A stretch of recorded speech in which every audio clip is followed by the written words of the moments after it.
so good morning or good very early morning, depending on where you're joining us from today.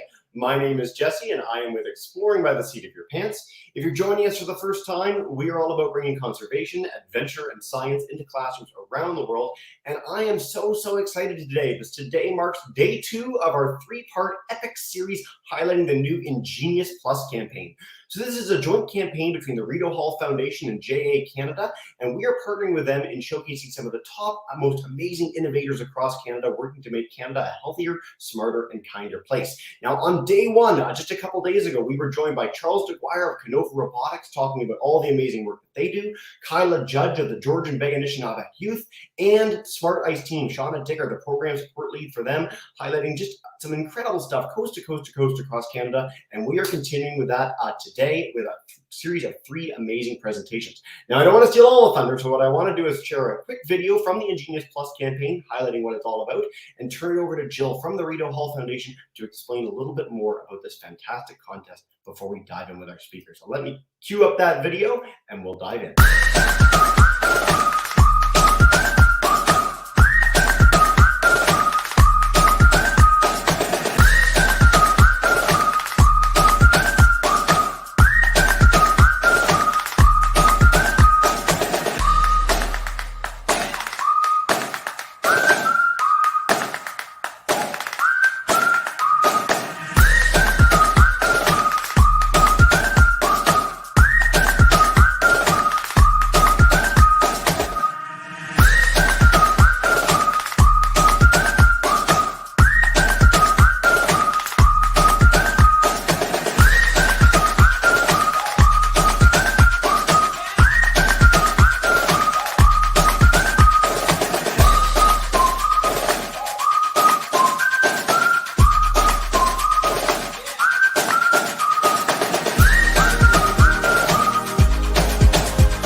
I may have to get that as my ringtone. We're going to see by the end of the campaign kickoff. I'm going to turn it over to Jill to explain a little bit more and dive in depth on everything you just saw in that video. So Jill, thank you so much for joining us again today. Hey, Jesse, thanks so much for having me. I'm so excited. As you said, it's day 2 of this launch of Ingenious Plus, Canada's Youth Innovation Prize. So if you're passionate about generating solutions for your community, for your country, or even the world, Ingenious Plus gives youth in Canada aged 14 to 18 the opportunity to innovate for good and share strategies for making our world healthier, smarter, and kinder. So innovation is all about doing something to make an impact, doing something better. So this includes improving on a product, a service, or a process, or it could even be creating something completely new that solves a problem and just makes the world a better place. So often we think that innovation is very technical, mathematical, scientific. And yeah, that's a lot of what innovation is. But it's also social, community, health, and solidarity. So you don't have to be a genius in engineering to be an innovator. You just have to want to improve the world around you. And there's no need to go it alone. A lot of our innovators stress the importance of teamwork. So when you apply for Ingenious Plus, do it with a friend, do it with a whole group of friends, because we're all better when we work together. So the award invites you to present your innovation ideas. And this is your chance to showcase your innovation to an exceptional network of Canada's most successful innovators. You will have a chance to win entry into this network directly, and also the chance to win up to $10,000, which is not too bad. So the idea is to apply. Tell us what you hope to solve or improve in your community and beyond, and you could receive cash awards and mentorship from leading Canadian innovators. So please go check us out at ingeniusplus.ca. Applications will be open soon. There will be an app to download and lots of resources to get you on your way to becoming Canada's next great innovator. Thanks, Jesse. Thank you so much, Jill, for that awesome intro. And as you said, we are diving with day 2. I opened the broadcast with that, and so I want to turn it over to our amazing speakers today. Now, again, the Ingenious Plus campaign is all about youth in high school having the opportunity to innovate, and no one is more keen on that than our 2 speakers today. Geri-Lee and Anna are joining us in the Yukon to talk about their amazing work with the Yukon Health Summit, sort of embodying these principles of education, representation, and so much more that have underlined everything we've done with the Ingenious Plus campaign. So I'm going to turn it over to them to blow your mind over the next 20 minutes or so, highlight the amazing work they do.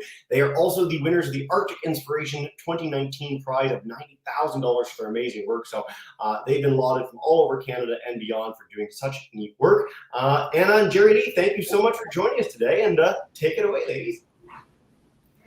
Thanks, Jesse. Good morning, everybody. It's great to see you. Thank you so much for joining us this morning. We're really looking forward to sharing our project and sharing more about ourselves. So my name is Anna, and I'm one of the coordinators of the Yukon Youth Healthcare Summit. Yes, Kemi Sothan. Good morning, everyone. My name is Geri-Lee Buyck. I am a First Nation Kwӓch'ӓn citizen from a small rural community called Mayo in the Yukon. My community, it's to give you a bit of an idea, it's about a less than 500 population. The nearest McDonald's is about 5 hours away. And and it coming from a northern community, really, I'm really grateful to come from a small community and have share and bring forward not only the challenges that we can often experience with accessing education support and healthcare, but also the opportunities that are within that. So I'm really excited that I get to work with my friend Anna and help bring this Yukon Youth Healthcare Summit to fruition. So we're going to share a bit more on how that all came to be. Masicho. Yeah, so we're going to take you through a bit of a timeline in our heart monitor style. So Anna and I we got connected by a mutual friend that knew Anna and her parents when they lived in the Yukon, and continued that strong friendship afterwards. And I ended up paddling with this mutual friend down one of the rivers in the Yukon, and that was a few years ago, and before we got connected back in 2019. But that's how Anna and I got connected via email through this mutual friend who knew about what Anna was up to with wanting to get this project to be a contestant for the Arctic Inspiration Prize, and knew about the work that I was involved in back home with youth empowerment, youth advocacy, and so on. So that's how we got connected. I really like our story because I feel like it was through email, and we didn't actually get to see each other face to face until we met to receive the Arctic Inspiration Prize in person. So that was pretty cool.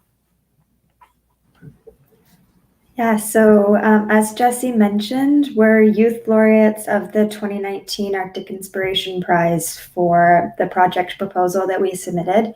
We can definitely answer questions on this later if folks are interested.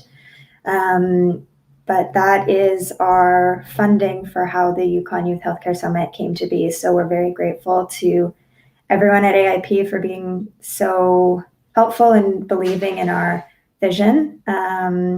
And that's kind of what kicked off our project and working together and working with youth in the Yukon.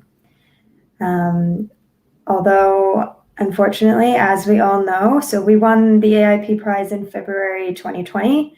And in March 2020, COVID, which has now become probably one of the most commonly spoken words, really changed everything for us. So we've kind of had to remain flexible and rolling with the punches, as one might say, as developments with COVID have happened, which has given us a great opportunity to develop a great network of folks in the Yukon and youth in the Yukon that are really keen on healthcare and education and improving the health and education systems that we are working in right now. So one of the examples of that was our panel discussion, Voices of Yukon Healthcare, where we had 4 speakers that really were able to share their journeys into how they got where they are today, and share some advice with youth about managing within this system, but also working every day to make it better. So we're really thankful to everybody who's been able to share their wisdom with us and with youth. We've learned every day about how this should be done in a good way. Yeah, as Anna mentioned, shortly after receiving the Arctic Inspiration Prize, COVID happened, and that made things very tricky on how we navigate and trying to plan for something, but then further restrictions came to place, and being able to do some virtual like Feature Friday highlights of local Yukon folks that are in the healthcare profession, and having a virtual panel was really wonderful. It also, though, reminded us that we really want to ensure that this summit happens in person, that we get to engage with folks in person to make it as meaningful as possible. So we were, through our networking and all of that, in the time being, though, that really helped prepare us for our first in-person afternoon get-together in Whitehorse at the beautiful Kwanlin Cultural Center, where we invited youth in the area, ages 14 to 18. And although it was a bit of a smaller group, because I think that it's still relevant to say that COVID it's made things a bit tricky to get folks to come gather like we used to, been after living in this virtual world for a while. But all in all, though, it was still a wonderful afternoon to share more of with those that attended about what we're all about, and to have invited guests share more about healthcare to reach those that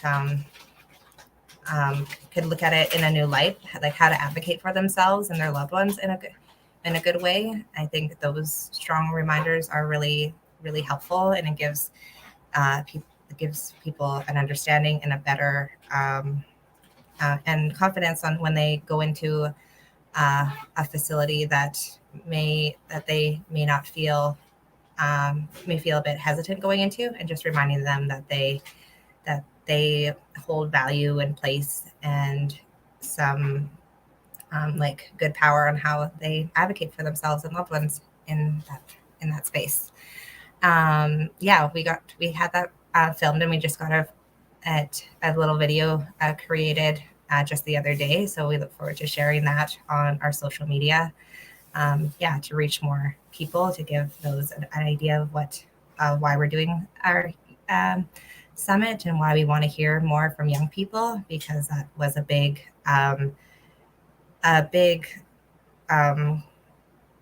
forward thinking with this, is that it needs to be youth led. We need youth we need young people's inputs on how we make this summit as engaging and impactful for those to help make it sustainable and how we move forward, and how, because we definitely believe that no one knows and understands those gaps that exist than those that are living and breathing in that space of education and post-secondary. So yeah, he wanted to hear what challenges they face so we can help support bridging those gaps.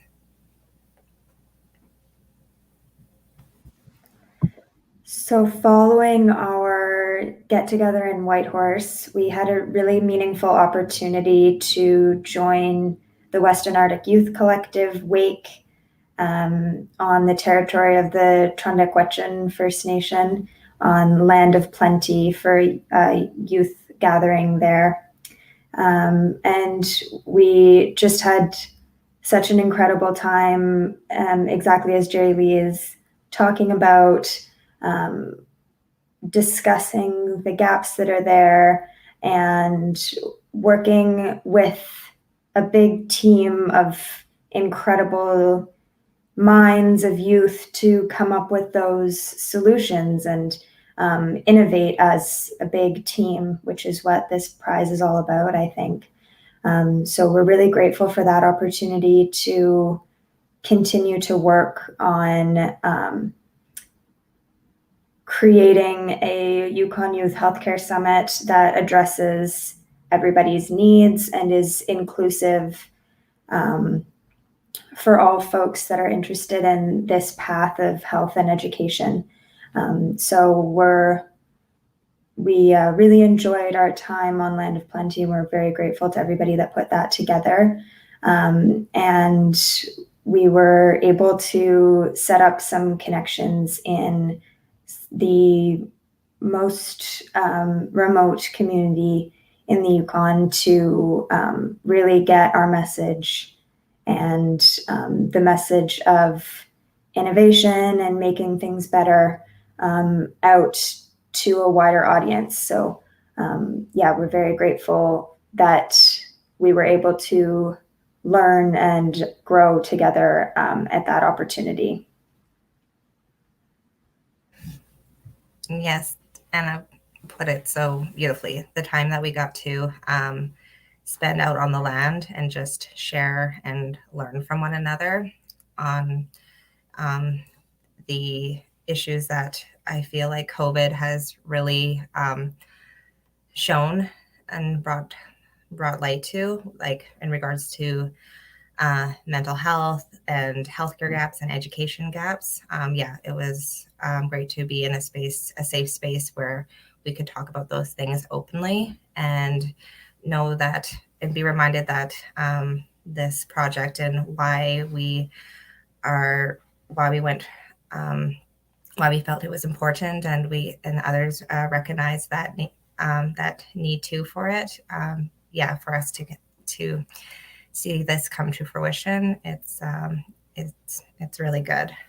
So balancing all of this stuff with our personal lives, with jobs, with school, we are in the midst of planning, though, a healthcare focused career fair for early next year, and that we'll have it in a community where hopefully the surrounding communities could come and join us for a day and just be in a space that's all healthcare career focused, and I feel like that will give us a lot of further collaboration as we plan for the real deal in-person healthcare summit for the spring of 2022. So that's where we're at. A bit more to elaborate on our Yukon Youth Healthcare Summit goals. It's very important to us that we create a safe space that includes everyone, and just so that we could share and learn and grow from one another. Because yeah, again, I feel like Anna and I, we are both learning so much from these young people, as I feel like even sometimes more than we learned from teachers and like the more experienced folks. Because yeah, these guys are just as experienced and recognize a lot of things and have a lot to share. Is definitely something that we've come to learn.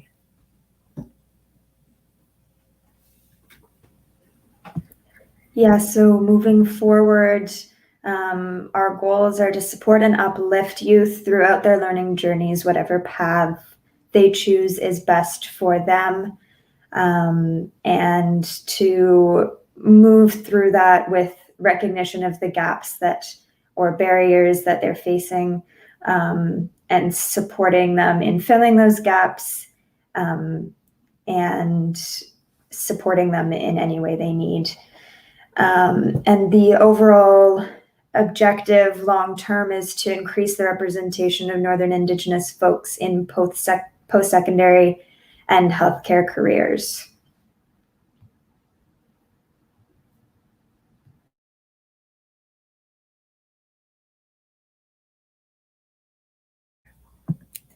Yeah, so these are just several of our main things that come to mind to us when we think of how to best support and best prepare those that are going along their learning journey, and preparing them and giving them the confidence for post-secondary, especially growing up in a rural community with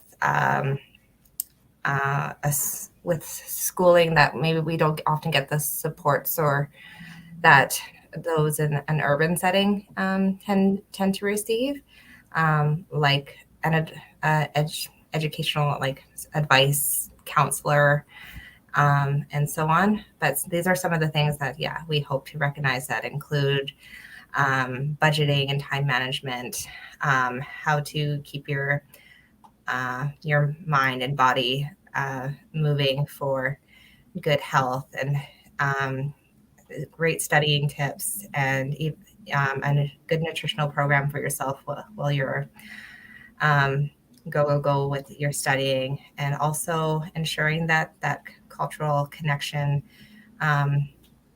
doesn't get lost and is in place to balance you when you're in this coming from your traditional maybe lifestyle and home and trying to learn more in this westernized way, how to have your cultural connections still there for balance is important. So in our view, all of these things work together holistically to produce success.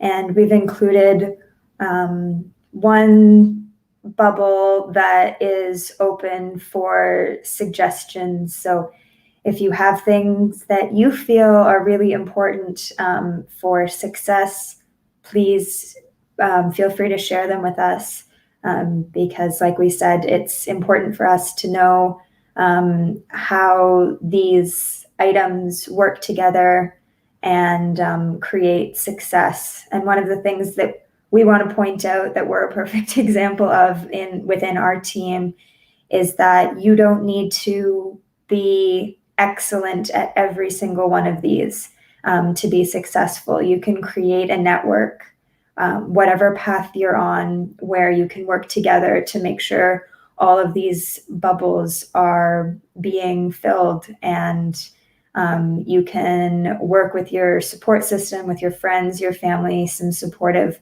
community members, to make sure that this is realistic for you to maintain a good balance in your life.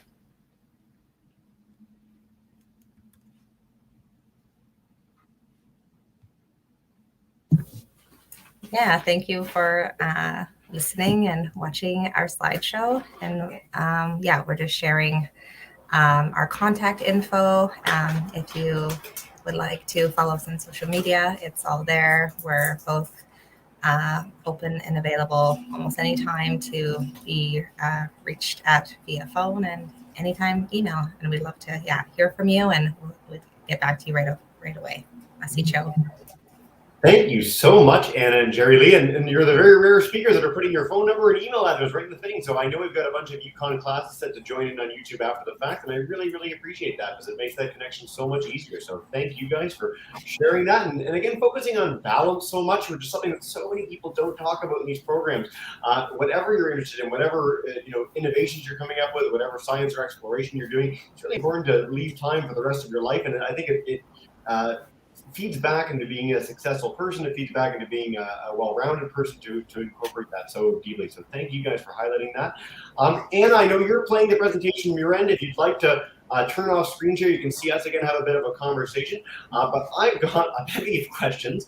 So when this summit comes to fruition in March, how many people are you hoping to have? From where across the Yukon and beyond? Are you inviting people from Northwest Territories, other territories, or anywhere else? Or what's the ultimate goal of this?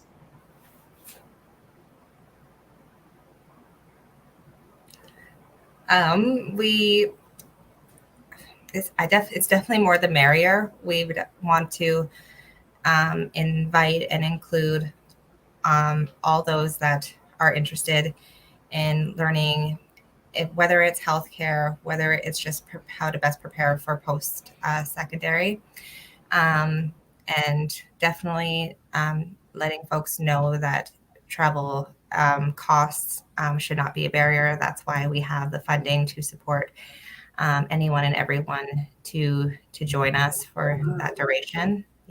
And right now it is just for those that are registered at school for the Yukon, but actually, sorry, I'll correct myself. It's not just for those that are students either. Like, we recognize that people maybe not attending school right now for whatever reason, but this is to definitely make them feel welcome and to include them in the space where they can be reminded of that inner leader in them and their capabilities to carry on their learning journey. I can't. So let me get this straight. I know you said it, but I want to highlight this. You're taking the funding that you got from this prize and all the stuff that you're doing, and you're using it to pay for people to come from all over a very vast area to come to gather in person. That's really rare. That's really cool for you guys. I mean, literally practicing what you preach. Fantastic. You actually want to highlight that distance for a minute, sort of for people that might be tuning into Ontario, across Canada.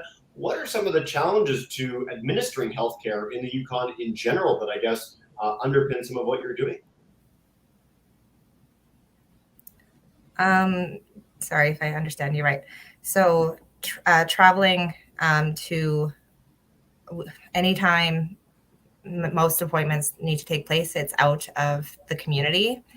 And I'm constantly driving elders to Whitehorse, which is, about, as I said, like 5 hours from our community. Other communities, it can be farther. And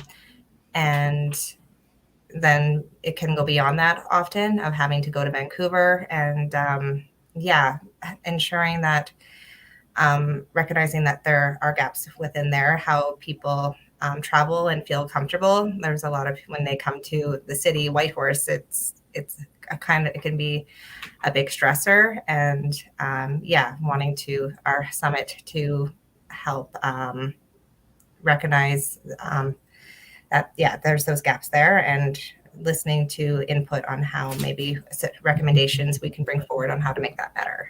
Yeah, I guess, I mean, one of the sort of obvious but very challenging things would be to make sure that there's healthcare providers in these communities, I guess, year round, that can provide some of those services. Now, I mean, ultimately, you can't have every possible specialization in small communities across the north, but is there a plan, like in Whitehorse at least, is there an opportunity for youth to learn and actually do further education in becoming a doctor, a nurse, a technician, and beyond? Like, is there on-site training in the Yukon somewhere, or do people have to go to school ultimately elsewhere as well? And I don't know how that works.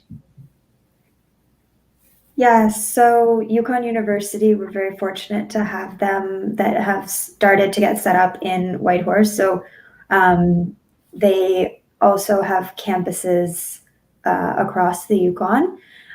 So they do offer a practical nursing program, and some, as they develop and get bigger, hopefully that programming will increase. So there are opportunities to do some technician learning and start out some learning related to nursing. But yeah, if you're interested in getting a full Bachelor of Science in Nursing, or going to medical school, or following one of those paths, a youth from the Yukon would need to go to one of the universities down south. So that's an even bigger change than just going into Whitehorse. And that's one of the things that we're trying to support, is that transition into maybe coming to Vancouver, which is where I'm a student right now, which is a big change. Yeah. I mean, so just for folks across Canada that might not know the difference, I mean, you talked about Mayo, a community of 500. Whitehorse is a community of how many people live in Whitehorse, for folks that might not know across Canada? 15,000, 20,000, something like that, I think. And then Vancouver is 600 plus thousand. So it's a huge difference. I grew up in Toronto, and having people come from all over Canada, where the scale of a city like that is a really jarring and very, very different experience in so many ways. So again, the more opportunities that are available in the north, even if that is Whitehorse as a beginning, and ultimately something that you're able to bring to more remote communities, is really, really important. So in terms of, I mean, we've talked about distance, and we've talked about the sort of scale of the area that people are in, and how that can be a big gap. What are some of the other challenges you've heard from Yukon youth as you're teaching them about healthcare, or highlighting that these are career options for them? One of the things we've been talking about the entire Ingenious Plus series is that people don't feel that they necessarily have a place in certain roles because of their culture, their upbringing, whatever it may be. Have you experienced this when you're talking with youth there, or is the only challenge distance and opportunity? Yeah, I feel like I kind of mentioned that. Yeah, these healthcare spaces for Indigenous people, there's not always a good light shined on that. I feel like we hear that people feel very like there's a stigma that lurks around from that, from history, and from trauma and trust issues from things that have taken place. And I believe that systemic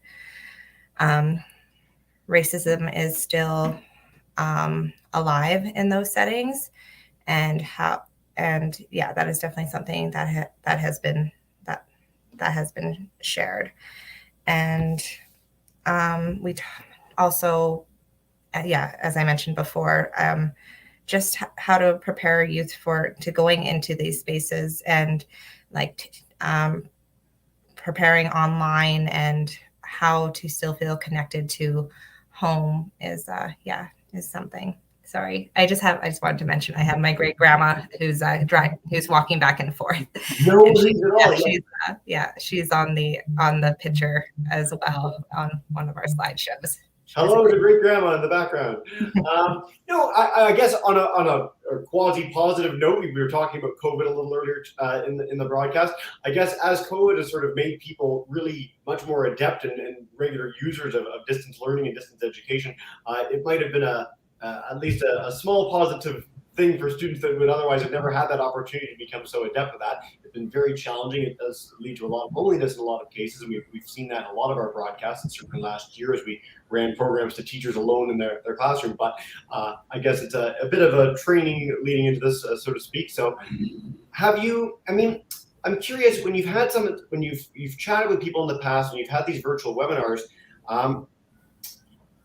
you try and bring in people, of course, who are actively doing this. They're actively working in healthcare in the Yukon. What were some of the strategies they used to, I guess, push past this, the challenges of having to go to a new place, of having to, enter into an entirely different world and culture to become where they are? Is there something that they've shared that really spoke to you two? I think we've really gotten a great opportunity to learn about this from our Feature Friday interviews that we did for our social media accounts. And one of the questions that we asked folks to share with us in those positions was, a challenging part of their journey and how they overcame it. And I think in a lot of cases, folks shared with us that they had really strong support from their family and communities, and they knew that what they were doing was important. They knew that they were passionate about it, and that really supported them moving forward. And overall, they understood that in their position as they were learning, they were acting as an inspiration to younger people in their communities. And they had an opportunity to be really positive role models. So I think we can all take a little bit of inspiration from that daily, and recognizing that that pushed them through many years of Western education that may not have suited them and their learning styles.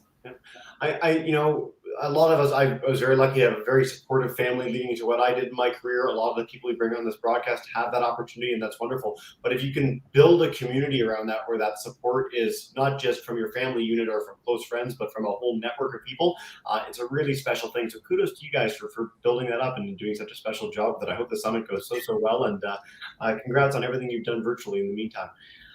You opened your program today talking a little bit about your own relationship and how you got involved with this. What inspired you both personally? Like, was there a healthcare issue in your family? Was there a desire of you both to be involved in healthcare? Like, what led to the interest that led to your partnership to make this special thing? I'd like to hear from both of you if we could. I can go first, maybe. So for me personally, I am studying neuroscience at Simon Fraser University. And so I have always kind of had an interest in health and healthcare, and in particular, how people experience healthcare. And when I went to post-secondary, I had a harsh realization that I came to, that I was following this path and succeeding on this path that was simultaneously setting other people up to fail. And I didn't want to be a part of that system. And I think in a lot of ways, the current health system is set up with a lot of similarities to that. So when I was connected with Geri-Lee, definitely our number one kind of mutual idea was to support folks where they are in moving forward with their goals, to create really individualized support networks that bring everybody to a place where they feel good about where they are. They feel, of course, supported and inspired to pursue their goals.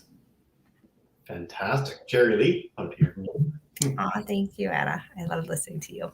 I've been, and out of all the many roles that I've played in jobs I've had in my community, I really, really enjoyed the health administration, and being a part of bringing like skills that I have into that setting where folks are coming in at times, most times not feeling at their best, and being a part of trying to make them feel as comfortable and making their travels and all that as smooth as possible. And also being in home care, was something that I really enjoyed. And but also another, like, a thing that was hard, like just seeing how things were done in the past, going through old records of my family, including my great grandma, and seeing how the system thought of her as a First Nations woman. It wasn't a good feeling, and that is something that pushed me to wanting to work with others to change that feeling for those who come into those spaces, not being treated the way that they ought to, with dignity and respect. So and just wanting to empower those and remind them of how they are worthy and fit into this space, and that they deserve to be in it is something really important. So I'm just really grateful to work with allies and those like-minded folks like Anna and so on, who are just wanting to make those spaces a healthier and more welcoming place. Geri-Lee, thank you for sharing that. I know that was really troublesome to do, and I'm sure you've done it in other contexts before, but it's really, really important. It's something that we've been doing in this program series right now. At the same time, we're doing Secret Path Week with Indigenous speakers all across Canada. And I can tell you the overriding message from that is that sort of mistreatment and that sort of lack of dignity is not something from the past. It's something that's still happening today in a lot of cases, and we've seen news stories from this across Canada. And so it's a call to do better. It's a call to make sure that people have this opportunity wherever they might be joining from across Canada, and that no matter what you look like, no matter where you're from, no matter what your background is, you should be treated the same. And so again, kudos to you guys for really making a huge positive difference in doing this, and I appreciate that you shared that personal story. Again, I know it's very difficult, so thank you. Time flies in these broadcasts, and so what I want to do now is just leave it to you to again share a final message. We've got folks tuning in from across the Yukon. We have a Dawson City High School that you'll be watching in later, which is great. Folks across Ontario, Quebec, and beyond. If people are to take one thing from this on how they can maybe get involved if they're in the Yukon directly, or support the work that you're doing, where can we leave them? And I will bring up all those banners with your social media accounts and websites and everything you sent me, emails as well. I didn't get your number, but I have all that. But I'd like to hear from you guys. What can people do to keep this going? I feel like we recognize that there's already amazing initiatives taking place, and we want to do our best to complement and work together, and not an overlap in a way that again complements one another. And just reminding folks out there that this is a youth led project. We really want to hear from you to make this as meaningful and something that can be forever lasting for those that are continuing to go down this learning journey path and trailblaze those that are coming behind. Your voices are needed. Masi Cho. Fantastic. Anna, did you have anything to add? That was a beautiful last message. I don't know if you do, but if not, that's totally right. Geri-Lee, that's beautiful. Thank you so much for that. I hope we inspired a lot of kids to get involved, learn more about what you do. If people do want to give you guys a call, that is in the recorded link, of course. So I really hope people take you up on that offer. From across Canada, learn more about the work of the Yukon Youth Health Summit. You can check it out again on social media, on their website, on their email. So please do reach out and get in touch. Lots more opportunities to learn. Thank you both so very much for sharing this great story with us today. Keep up the amazing work. And with COVID hopefully on the downswing, I hope everything goes really well in the upcoming summits for you guys, and you get to do all these amazing things in person. So I'll bring Jill back in to say as well. Have a wonderful day, everybody. Thank you so much for joining us today. Really appreciate it. Bye for now, guys.